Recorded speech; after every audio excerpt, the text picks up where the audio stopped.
images, and then we'll append, that's the plus sign, devs, dev, image. Now, you notice here, we just said we have the variable. We have the variable for our JSON variable, and we indexed it by dev, and we used a variable to indicate the operator.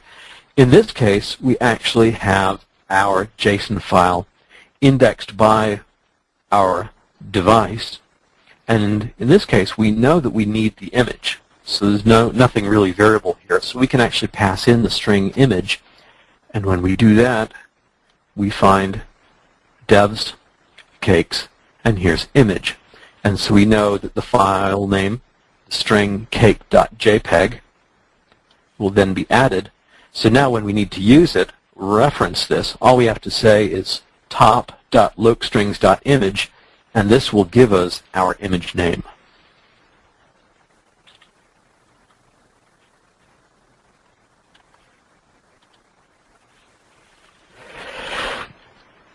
So turning our attention away from JavaScript for a minute and looking at the DITA files.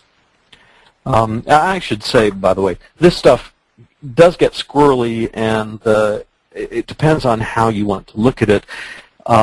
There's sort of a chicken and the egg thing. You have to think about what you need in your final JavaScript. You also have to think about what you need in the DITA that's coming in, and then you also have to think about how you're going to get from the DITA files to the JavaScript. And that's the way I've chosen to present it in this presentation. So for the most part, we're going to look at the JavaScript that we want, the DITA files that we're going to need to create it, and then look at the XSL that creates that. But sometimes this information, this material takes, it requires an individual's perspective on it. So if you like to see things in a different form, you may need to look at this differently. That's essentially words to say, this is complex stuff, and it's hard to know necessarily where to start. I've chosen to start first with the JavaScript, and then go to the DITA. So the DITA file we want to use, we have to indicate three separate things. We want to indicate where inline information is, and so for that, we've chosen to use the phrase element. The phrase element is a handy thing to use. Of course, if you're familiar with DITA, you know you often use phrase for doing conrefs.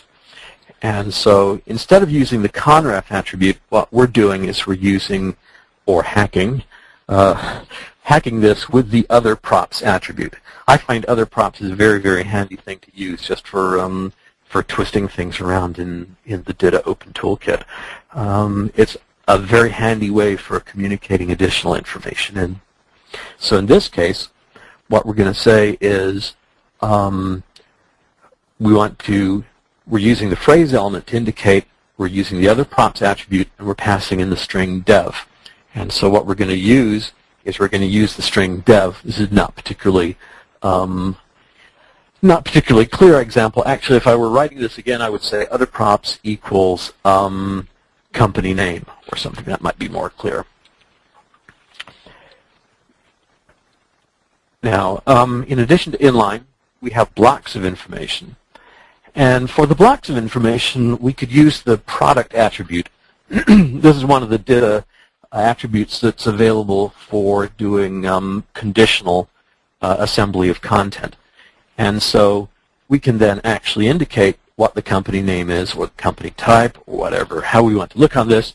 We essentially have three product lines: cakes, cookies, and pies. And so we can say, here's a table, and display this table if it concerns cakes, or display this table if it concerns cookies.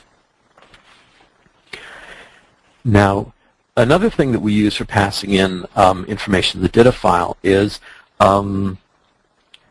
we often use ID attribute on topics, and this helps us encoding the output file for the HTML body.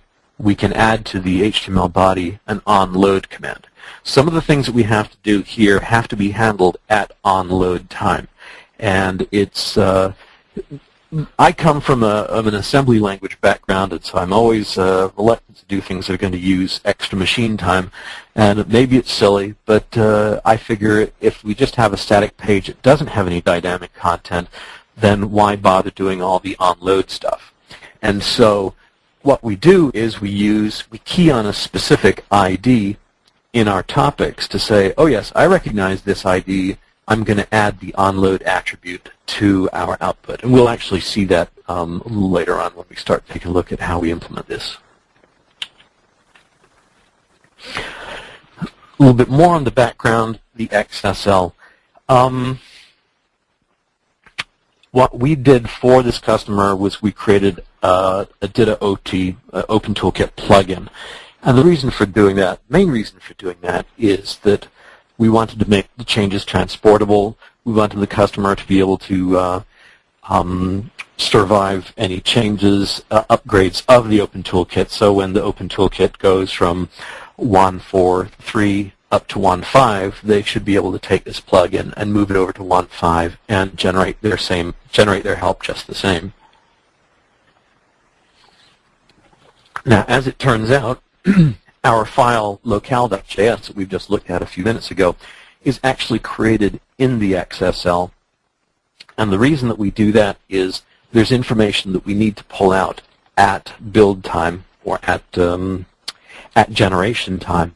And particularly this has to do with assigning a default OEM for each localization.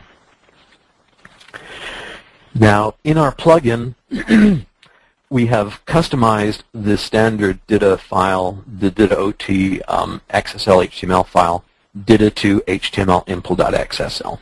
And we'll be taking a look at some of our customizations in just a few minutes.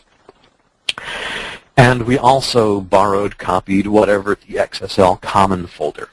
And the reason for doing this was, again, that allowed us to insert localization-specific things into the locale files that are available in the common folder. We also added a few new transforms to our plugin. So we have a transform that creates our frame set, a transform that creates our cover, and then the transform that actually creates the locale.js file. And then, of course, we had to add the necessary changes to the ant files to build to transform these XSL files into their output files. And this slide just talks a little bit, excuse me a minute. This slide just describes what I was saying a little bit earlier, that when we look at these things, we're going to work from the inside out, then we're going to come back in a little bit. So what we want to do is look first at what we're going to do in JavaScript, look at how we're going to code it in DITA, and then we're going to look at how we actually implement this in the DITA Open Toolkit transform.